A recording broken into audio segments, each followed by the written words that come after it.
Welcome middle school families to our St Philip's Christian College Meet the Teachers event for 2022. My name is Rebecca Margach and it is a great privilege to serve the college as the head of middle school commencing this year. As much of the past 2 years, we are adapting and adopting new ways of doing school life, and it is our hope that you still feel a sense of connection to the college with this different style of event. It is also our sincere hope that we can welcome our middle school families back on site in the near future. Here in the middle school, we have a wonderful team of dedicated teachers who genuinely care for their students. Every student in middle school will have a pastoral care teacher, also known as PC teachers. For our Year 5 and Year 6 students, this teacher will not only teach them for their pastoral care time in the mornings, but will also facilitate learning for the majority of the day. In Years 7 and 8, the students' pastoral care teacher will usually teach them for their PC time in the morning and also at least one other key learning area. The PC teacher should be the first port of call for any questions you might have. Any initial wellbeing concerns can also be raised with the PC teacher. We also have year leaders for each grade. There will be videos from each of the year leaders for our Meet the Teachers event, so I encourage you to take some time to review their videos. The role of year leaders is to support and lead the PC teachers. They will also be involved in organising key events for their year group and being a point of contact for questions, specifically related to behaviour and any key events that might occur throughout the year. Mrs. Carissa Foster is our Assistant Head of Middle School, and she and I work together to make sure that every student feels known and connected to the college and that the middle school runs effectively. Another important person in our middle school team is Mrs. Christine Tierney. If you've called the middle school office at any point in time, Chris will be the first person that you hear because she is our middle school administrator. She is what we call the face of the middle school office and the voice that you might hear anytime you call. If you need to send a message to your child at school about any matter, you are encouraged to call or email Chris for this information to be passed on to the student. We really want you to be mindful as much as possible to avoid transmitting any information via mobile phones directly to your child to minimise disruption in the classroom. There are also a range of other student support staff for our students here at the college. These include our learning support staff. Your child may meet our learning support staff in their learning environment as they come alongside students to support in the development of their literacy and numeracy skills, as well as social and emotional development. If your child has a diagnosed condition that impacts their learning, you are really encouraged to make contact with the school, if you haven't already, to ensure that we are aware of this information and can support them in their learning journey.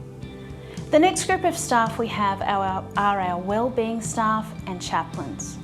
We want to ensure that our young people's emotional, social, mental and spiritual wellbeing is as healthy as possible. Our wellbeing team and chaplains work with young people in a range of settings, including one-to-one sessions, the development of programs and lunch clubs, chapels, and just simply coming alongside teachers in order to see that every young person achieve their full potential for the whole of their life. If you are concerned about your child's wellbeing, you are encouraged to contact either the PC teacher, but you can also contact your child's year leader directly about any matters of concern specifically related to wellbeing. Our Aboriginal support worker at the college is Auntie Debbie, and she is a great wealth of knowledge about ways that we as teachers can support our Aboriginal students. She is also a great contact point for both students and parents here at the college, especially if you have any questions. Lastly, we have our on-site nurse who is available for students who may be feeling unwell. She is also there for students who may have injured themselves in the playground to triage any problem and provide the best possible medical advice. If your child is new to the middle school or new to the college, I have no doubt that one of the highlights this year has been the collection of the new MacBook. Our young people have a wonderful opportunity to use their MacBooks to enhance their knowledge, access resources, undertake research, and create new and exciting projects. We see the MacBooks as learning tools and a privilege for young people. Like with all privileges, there are also responsibilities that come with having a MacBook. Our young people need to learn to take care of this expensive item and to see it for what it is, an important learning tool. Sorry children, it is not an expensive game machine that your parents have bought for you that you just happen to bring to school. It is something that your parents and carers have invested in for your learning. So we have strict rules here at the college about how MacBooks are used, and the MacBook use is monitored while students are on the school grounds. Once the students go home, however, it will be important that parents establish clear boundaries about your family expectations for MacBook use. From time to time, our students may be required to undertake learning on their MacBooks at home, whether it be to finish some learning that they didn't complete at school, or possibly to work on an assessment task, which is more likely to happen in stage 4 than in stage 3. However, once at home, our young people need to know what the expectations are so that your family can do life together well. Some questions that you might need to answer together as a family might be, where will my student place their MacBook at night ready for charging? Where in the house am I allowed to use the MacBook? How long can I use it for each day? And what am I allowed to do on my MacBook once I arrive home? These are all really good questions to have a family discussion about, so everyone is on the same page. Technology can be a wonderful blessing, but we all know that our young people are still learning how to navigate the world in a range of ways. They are still learning how to be good digital citizens, and learning the skills to be a good digital citizen is one that we as teachers and you as parents and carers really need to partner together on, so our young people are safe, they are healthy, and they are well.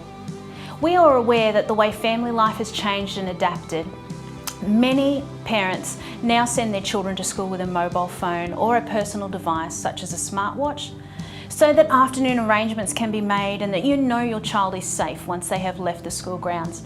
I'm a parent, I 100% understand that. But we do have a really strict set of guidelines around the use of mobile phones at the college. And for our middle school students, these devices should be away and out of sight for the whole day. So for this reason, we do ask that if you have a message or need to contact your child during the day, please ring the middle school office to have that message delivered. Another matter I just quickly wanted to touch on is the use of technology for social interactions, especially after students leave the school grounds. Once upon a time, when young people left school, often they would not encounter their peers until the following day. However, for many of our children, they are connecting with one another online after school. And like with all technology, this can be wonderful for building connections. But also, when our young people are unsupervised whilst having online contact with others, it can also lead to negative interactions. As mentioned earlier, we really want our young people to thrive, to be healthy and to grow into productive, successful and life-giving young people. So please, I ask you to partner with us to help young people understand how to have positive encounters with their peers online. Perhaps as a family you could consider if middle school is actually the right age for social media use.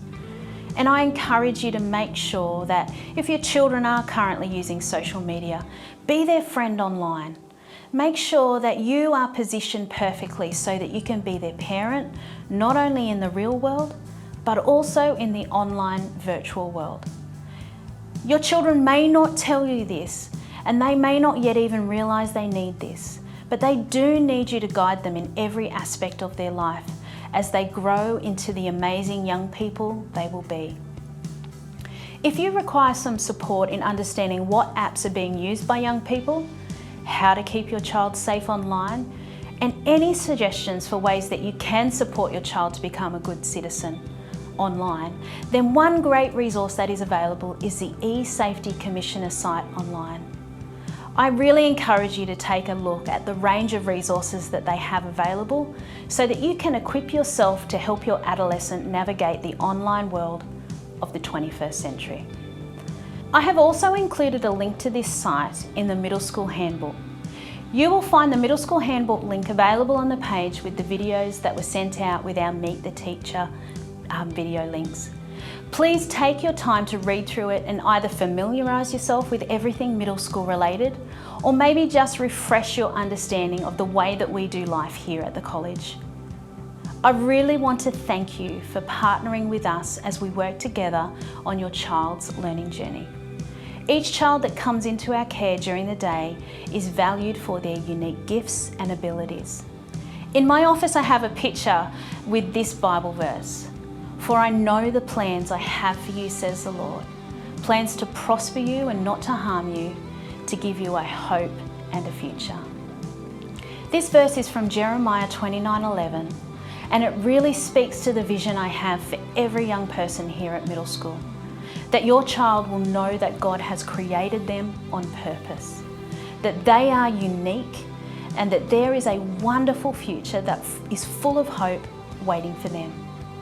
So I pray a blessing on you and on your family as you venture forward into 2022 and all that this year will bring. Thank you for taking the time to view this whole video, and don't forget to take a look at all the other relevant videos on the link, as well as a read through the Middle School Handbook. I look forward to meeting each and every one of you over the coming school terms.